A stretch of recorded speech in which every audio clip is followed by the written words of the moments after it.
एक लड़का था, निस्दिन पर नारिन का खोजा।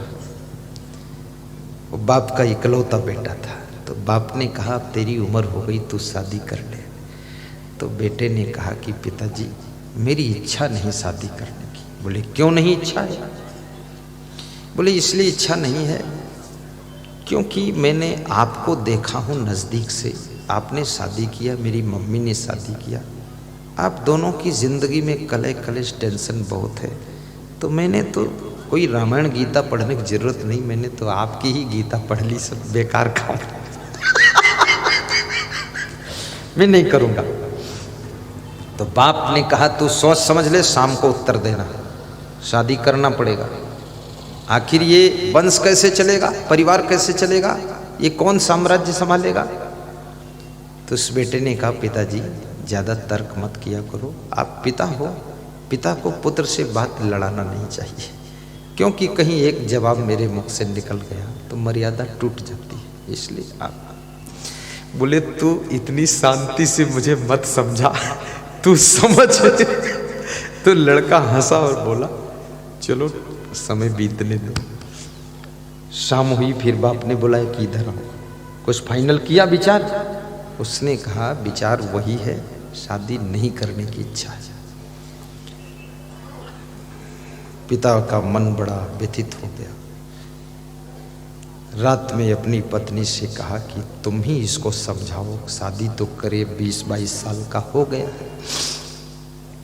तो माँ ने कहा ठीक, मैं समझा दूंगी। सवेरा हुआ, माँ ने बेटे को बुलाया, कहा बेटा तू मेरे द्वारा जन्म लिया, मेरी बात तो मानेगा, तू शादी कर ले।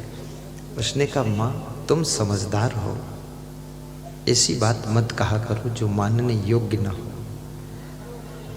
तो माँ ने कहा ये तो बड़ा ज्ञान की बात सुना पाया, इसको कैसे समझाया जाए।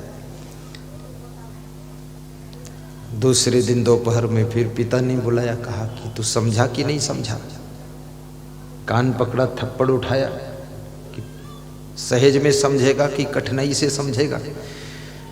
तो उसने कहा कि चलो बात खत्म है, पिताजी इतना उलझन में हो, अब नहीं मानते हो तो मैं सामने जो पड़ोसी रहता है इसकी लड़की से विवाह कर लूँगा। चलो बात खत्म। बोले इसकी लड़की से तुझे मैं करने नहीं दूंगा। बोले क्यों? बोले ये लड़की तेरी बहन लगती है। बोले मेरी बहन कैसे? मेरी बहन तो मेरे घर में रहती है। बोले तुझे क्या पता, इस लड़की की माँ से मेरा गलत संबंध है, इसलिए तेरी बहन है, इसके साथ विवाह नहीं कर सकते। तो उसने कान पकड़ा, उस लड़के ने कहा अब मैं करूंगा ही नहीं किसी से, हम सबको बहन मान लेते, लफड़ा खत्म। अरे बोले ऐसी बात नहीं है, और दूसरी लड़कियां उनको पसंद कर। तो उस लड़के ने कहा बात खत्म हो गई पिताजी। शाम को माँ ने बुलाया, सब पीछे पड़ गए पूरे गिद्ध जैसे कि शादी करो शादी करो। तो माँ ने कहा पिताजी को क्यों तंग करता है, उनकी ज्यादा इच्छा है तो कर लेना विवाह। बोले माताजी आप भी मुझे दबाव डालती, पिताजी भी दबाव डालते हैं, बड़ी मुश्किल में फंस गया हूँ। मैंने पिताजी से कहा था, ज़्यादा परेशान हो रहे थे तो मैंने उनको बोला हूँ कि सामने जो पड़ोसी रहता है उसकी लड़की के साथ विवाह कर लो। पिताजी ने मना कर दिया। बोले क्यों? बोले उन्होंने कहा वो लड़की तेरी बहन लगती है। तो मैंने पूछा बहन कैसे लगती हो? तो उन्होंने कहा उसकी माँ से मेरा गलत संबंध है, इसलिए बहन लगती है। तो मैंने कहा तो मैं किसी से करूँगा नहीं, अब शादी बंद खत्म। तो माँ ने कहा कि तेरे बाप को कुछ भी पता नहीं है, वो लड़की तेरी बहन नहीं है। बोले कैसे नहीं बहन है जब बाप कह रहा? बोले क्योंकि तू इस बाप का है भी नहीं, तो दूसरे बाप का।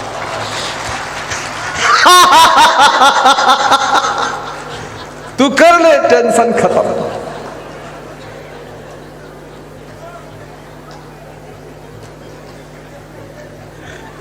बहुत गजब हुआ, गुना में गजब हुआ।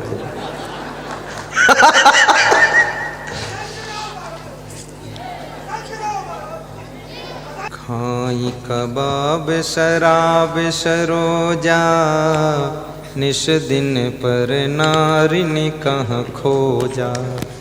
माँ नहीं मात पिता नहीं देवा, साधन से करवा वही सेवा। कितने लड़के लड़कियां एक दूसरे से संबंध करते हैं, लड़की मर गई तो लड़का भी जहर खाकर उसी दिन मर जाता है और लिख देता मेरी लाश वहीं दफना देना उसी बदतमीज लड़की के साथ। अरे मूर्ख, तेरी लाश वहीं दफना दूं, तेरी राख वहीं डाल दूं, फिर भी तो मर कर कुत्ता बनेगा, बेवकूफ कहीं का। ये सब खुराफात करता है फालतू, माता पिता को तंग करता है, परेशान करता है, खाम खाम हुल्लड़ मचाता है। थोड़ा मन को बस में भी रखो, समय आने दो, मर्यादा से शादी हो जाएगी, सदगृहस्थ का जीवन जियो, ये सब फालतू काम मत करो। ये जो अभी चल रही ना लव मैरिज, कोर्ट मैरिज, बेवकूफ मैरिज, मूर्ख मैरिज, हाँ गली में मैरिज, पहाड़ पर मैरिज, मंदिर में मैरिज, मंदिर को भी गंदा कर दिया मूर्खों ने वहाँ मैरिज करने में। अरे इससे क्या मतलब हल होता है? शादी तो होगी ही, आप योग्य बनो। सीता तुम्हारा इंतजार कर रही है यदि तुम राम हो,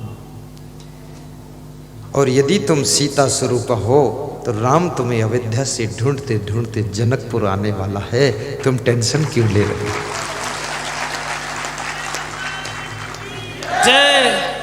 किसी के क्षणिक रूप सौंदर्य में विमोहित होकर के आकर्षित हो जाना, अपने भविष्य और भाग्य को भी दांव पर लगा देना, यह बुद्धिमान व्यक्ति का काम नहीं है। याद रखना, जिस रूप सौंदर्य पर तुम मोहित हो जाते हो वो रूप सौंदर्य भी टिकने वाला नहीं है, 10-20 साल के बाद वो भी बिखरने वाला है। आपकी जिंदगी जिस रूप सौंदर्य के कारण बिगड़ गई है वो रूप सौंदर्य भी जाने वाला है। इसलिए सब ऐसी वैसी जगहों पर मोहित भी मत हुआ करो। अचानक आपके बेटे की मृत्यु, बेटे का खो जाना आपकी जिंदगी खुशियों को खो सकता है, लेकिन याद रखना ये मृत्यु लोक है, ये अमर लोक नहीं है। इस लोक का नाम क्या है? मृत्यु लोक। और किसी की मृत्यु का रजिस्टर किसी के पास नहीं है। कौन कब मृत्यु को प्राप्त होगा किसी को पता नहीं, और ना तो जन्म साथ हुआ है ना तो मृत्यु साथ हो गया। और साथ भी मर जाओ तो उससे कौन लड्डू मिलने वाले। कितने लोग एक्सीडेंट में 100-200 लोग साथ में मर जाते, भूकंप में 1,00,000-2 लाख लोग साथ में मर जाते। तो साथ में मरने से तो क्या कुछ मिलने वाला है? साथ में भी मरो तो भी अलग अलग ठिकाने पर जाओ।